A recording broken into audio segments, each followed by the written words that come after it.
भारतीय राष्ट्रीय काँग्रेसचे पिता म्हणून कोणाला ओळखले जाते?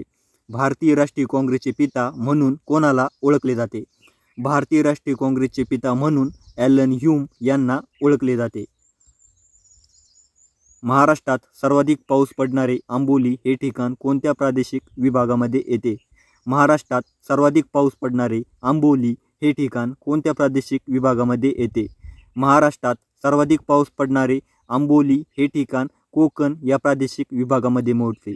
तर मित्रांनो, यावर असा सुद्धा परीक्षेत प्रश्न विचारला जातो की महाराष्ट्रातील सर्वाधिक पाऊस पडणारे आंबोली हे ठिकाण कोणत्या जिल्ह्यात आहे? तर महाराष्ट्रात सर्वाधिक पाऊस पडणारे आंबोली हे ठिकाण सिंधुदुर्ग या जिल्ह्यात आहे आणि ते कोणत्या विभागामध्ये आहे? तर कोकण या विभागामध्ये आहे. तर मित्रांनो, याच्यासाठी प्रश्न फिरून कसाही विचारला जाऊ शकतो, त्यामुळे आपल्याला कोणत्याही प्रश्नाचे उत्तर पूर्णपणे सखोलपणे माहीत असणे गरजेचं आहे.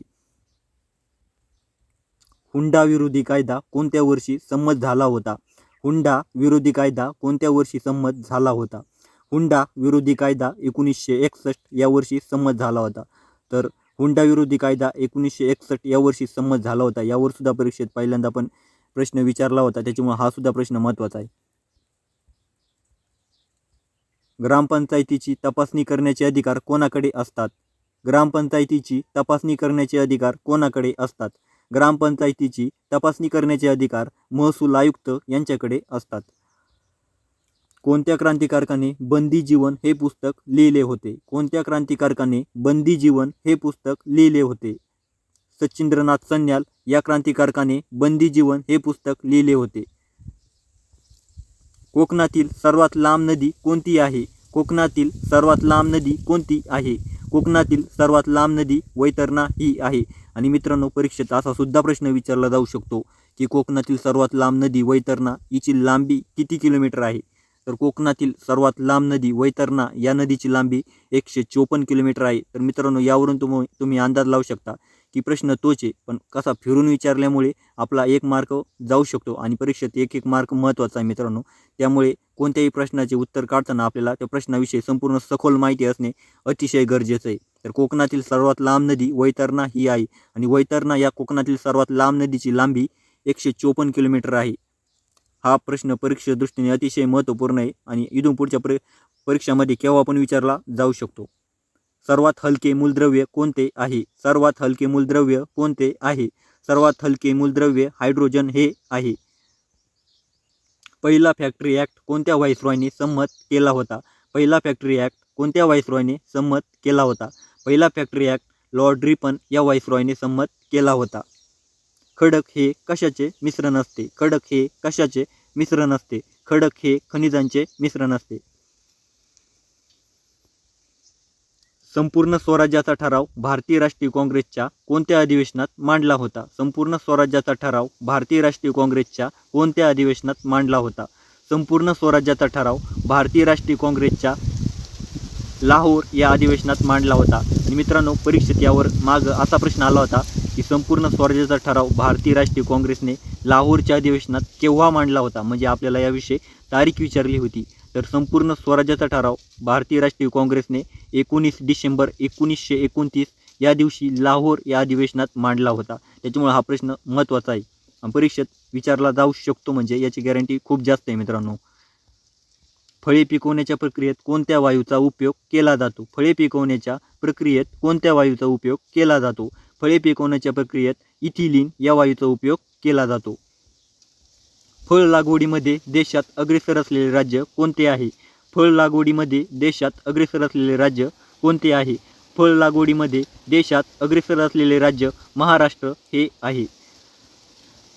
महाराष्ट्राची दक्षिण उत्तर लांबी किती किलोमीटर आहे? महाराष्ट्राची दक्षिण उत्तर लांबी किती किलोमीटर आहे? महाराष्ट्राची दक्षिण उत्तर लांबी एकूण 700 किलोमीटर आहे. खंडाळा व सह्याद्री पर्वत या ठिकाणी कोणत्या नदीचा उगम होतो? खंडाळा व सह्याद्री पर्वत या ठिकाणी कोणत्या नदीचा उगम होतो? खंडाळा व सह्याद्री पर्वत या ठिकाणी कोणत्या नदीचा उगम होतो? खंडाळा व सह्याद्री पर्वत या ठिकाणी उल्हास या नदीचा उगम होतो. उल्कापातामुळे निर्माण झालेले महाराष्ट्रातील लोणार हे सरोवर कोणत्या जिल्ह्यात आहे? उल्कापातामुळे निर्माण झालेले महाराष्ट्रातील लोणार हे सरोवर कोणत्या जिल्ह्यात आहे? उल्कापातामुळे निर्माण झालेले महाराष्ट्रातील लोणार हे सरोवर बुलढाणा या जिल्ह्यात आहे. तापी व पांझरा या नद्यांचा संगम कोणत्या ठिकाणी होतो? तापी व पांझरा या नद्यांचा संगम कोणत्या ठिकाणी होतो? तापी व पांझरा या नद्यांचा संगम मुडावत या ठिकाणी होतो. माणिकडोह या जलाशयाचे नाव काय आहे? माणिकडोह या जलाशयाचे नाव काय आहे? माणिकडोह या जलाशयाचे नाव शहाजीसागर हे आहे. कोराडी, खापरखेडा व मौदा ही औष्णिक विद्युत प्रकल्प कोणत्या जिल्ह्यातील आहे? कोराडी, खापरखेडा व मौदा ही औष्णिक विद्युत प्रकल्प कोणत्या जिल्ह्यातील आहे? कोराडी, खापरखेडा, मौदा ही औष्णिक विद्युत प्रकल्प नागपूर या जिल्ह्यातील आहे. तर मित्रांनो, या प्रश्नामध्ये एकूण 3 प्रश्न तयार होतात. कोराडी, खापरखेडा व मौदा हे तिन्ही प्रकल्प औष्णिक विद्युत वेगवेगळ्या प्रकारचे आहे. त्यामुळे या तिन्हीपैकी कोणत्याही एका प्रकल्पावर तुम्हाला परीक्षेत प्रश्न विचारला जाऊ शकतो. त्यामुळे कोराडी, खापरखेडा, मौदा ही औष्णिक विद्युत प्रकल्प नागपूर या जिल्ह्यातील आहे. महाराष्ट्र वन्यजीव संरक्षण अधिनियम हा कायदा कोणत्या वर्षीचा आहे? महाराष्ट्र वन्यजीव संरक्षण अधिनियम हा कायदा कोणत्या वर्षीचा आहे? महाराष्ट्र वन्यजीव संरक्षण अधिनियम हा कायदा 1972 या वर्षीचा आहे.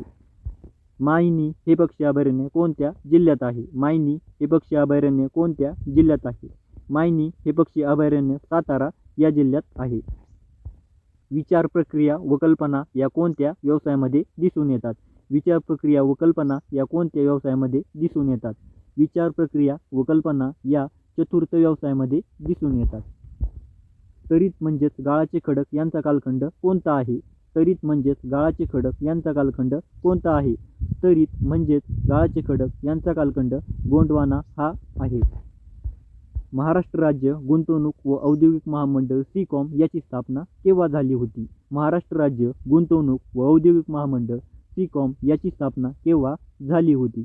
महाराष्ट्र राज्य गुंतवणूक व औद्योगिक महामंडळ SECOM याची स्थापना 1966 या वर्षी झाली होती.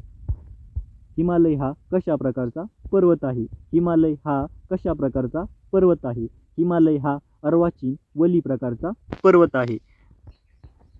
तर मित्रांनो, परीक्षेच्या दृष्टीने हे सर्वच्या सर्व प्रश्न अतिशय IMP होते आणि हे सर्व प्रश्न येणाऱ्या आगामी काळातील कोणत्याही स्पर्धा परीक्षा असू द्या तुमची, त्यामध्ये विचारले जाणार म्हणजे जाणार मित्रांनो. कारण हे प्रश्न बऱ्याच वेळा इथून मागं पण विचारले गेले होते आणि इथून पुढं पण विचारणार आहे. त्यामुळे अशाच महत्त्वपूर्ण प्रश्नांसाठी आपल्या YouTube channel Marathi GK revision या चॅनलला तुम्ही आता सबस्क्राईब करून ठेवा. आगामी काळातील भरतीसाठी तुम्हाला या प्रश्नांचा आणि व्हिडिओंचा 100 नाही तर 1001% फायदा होणारच.